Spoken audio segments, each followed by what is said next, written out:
So, it would seem that the Sudanese businessman has told Sky News, as you saw there, that he did declare the money when he arrived in South Africa, but he's not given any documentary evidence of this. Let's find out a little bit more about what happens if you arrive in the country with foreign currency. Robert Parring is a partner at Dentons South Africa, part of the corporate and commercial team there.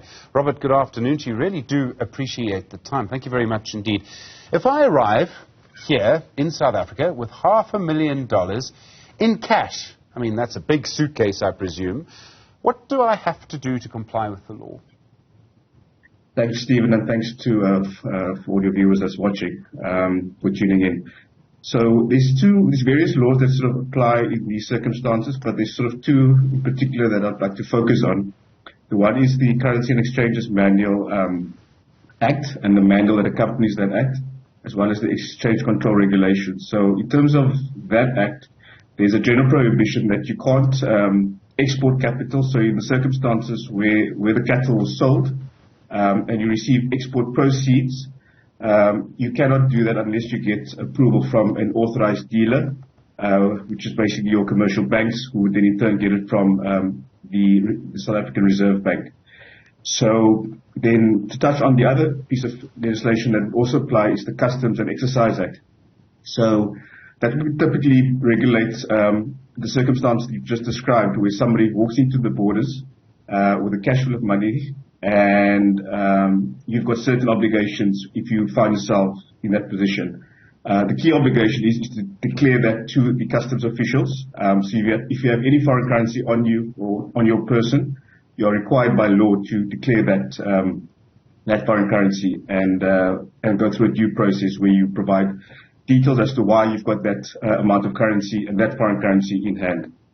I'll pause there before I go into detail around the other piece of legislation I mentioned earlier. I have a sneaking suspicion you and I could discuss this for about half an hour because there's so much to it. Okay, how do I declare it? Do I fill in a form? Yeah, it's as simple as that. So when you come into a border post, which typically would be your airports, you will have customs officials that are present. And as you know, you've got those two areas that you can go in, either non-declaration or declaration. So at that point would be the opportune time to fill in that declaration form.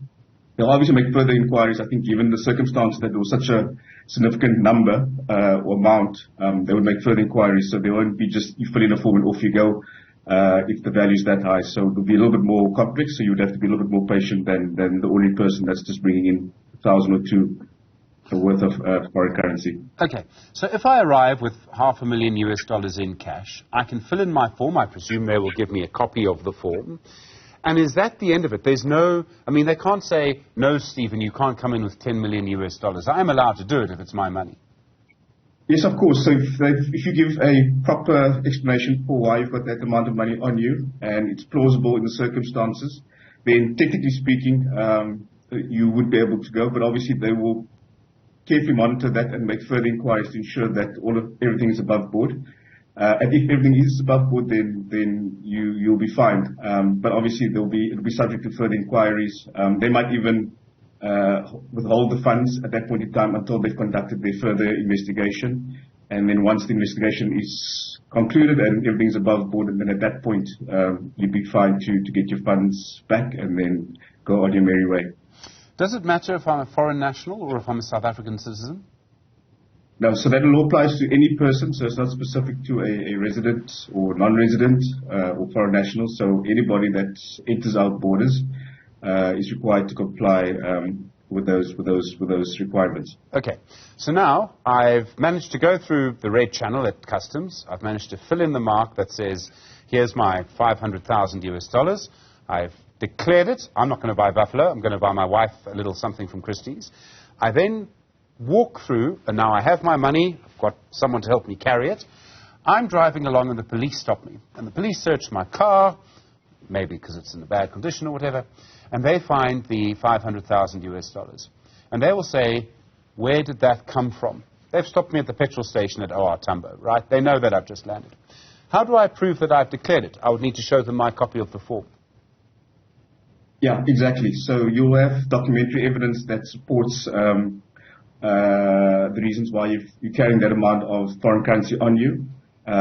Obviously, the police can make their own judgment call at that point in time to decide whether the document is legitimate. And if they've got any suspicion or want to sort of act on the cautious side, then they can obviously confiscate funds at that point and do a further thorough investigation before releasing you, given the value of the currency. So they obviously don't mark the currency. I mean, it's US legal tender, so they don't mark the currency. All I have is that document. When I lose that document, I'm in serious trouble. Absolutely, absolutely. So yeah, documentation in those circumstances is critical.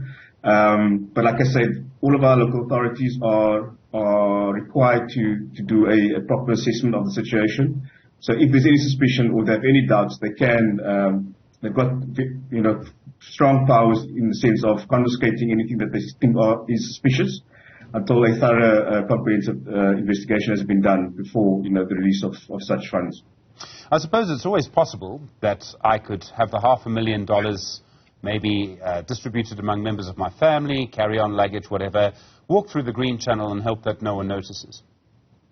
Yeah, so there's another link to this, right, and that's the exchange control regulations, which we have not sort of touched on. So ordinarily what should have happened in the circumstances is when that cattle was sold, that's regarded as an export of capital. So that should have been, first you got an approval from an authorized dealer, which is a commercial bank, to export that capital. Once that export takes place, that transaction is in the system, the payment system of the South African Reserve Bank. So from that point onwards, they can track any payments that's made with regards to that export of capital. So because that step wasn't done, you run this risk of payments and money flows coming in, and it's sort of under the guise of a legitimate transaction. But because that first step wasn't completed, you've got the scenario where you've got someone entering our borders under a legitimate claim of it's funds for payment of cattle, but it's difficult to track from a Reserve Bank point of view. Maybe just to add to that as well, once that capital was exported and those proceeds was entered into South Africa, and let's say this gentleman paid the money to the seller, then in that case you can only hold that foreign currency for 30 days. Then you have to either convert it back into South African rands or get special approval to hold the foreign currency. So there's a few other steps that would have taken place that would have alerted the authorities to the issues that we face at this point in time. I mean, the businessman was here for his wife's birthday. There's a lot of trouble to go through to buy 20 buffalo for her birthday, but never mind. Within all of this, okay, so we have, at the moment, a lot of concern around the Financial Action Task Force. This is about money laundering. We've seen the United States, I think by my count it's 4 people in South Africa who have had what are called U.S. Treasury sanctions placed upon them because it's suspected, the U.S. says, that they've been involved in financing the terrorist group ISIS. This is all connected to each other. This is all about the movement of foreign currency, and in this case, I presume, particularly cash. So I would imagine, then, if people are able to move money in and out of the country and able to do it in a way that is not properly marked, that loses us a lot of points with the Financial Action Task Force? Yes, absolutely. And that's why, those types of things are very, very critical. We've got legislation in South Africa called the Prevention of Organised Crime Act, which obviously regulates funds of that nature. So if our authorities are not enforcing individuals to comply with those laws, then certainly it sheds a really bad light on South Africa if we're not enforcing those very strict laws around funds that's used for that purpose. And then, Robert, if I decided to come and buy 20 buffalo for my wife's birthday in South Africa with $500,000 in cash, from what you say, it would be a hell of a lot easier to just do it on a credit card, right? Absolutely. That's the way I think generally it happens. I think the authorities will raise serious suspicion if it's not done in that way in this day and age. So, yeah, anybody that's entering our borders with large amounts of cash is absolutely a red flag for authorities, and in most cases would, require thorough further investigation. Up until such point in time, they've got the comfort levels to know that it is for a legitimate transaction or purpose.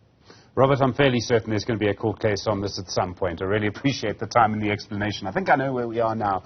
Robert Parring, thank you. A partner at Dentons, South Africa, part of the corporate and commercial team there.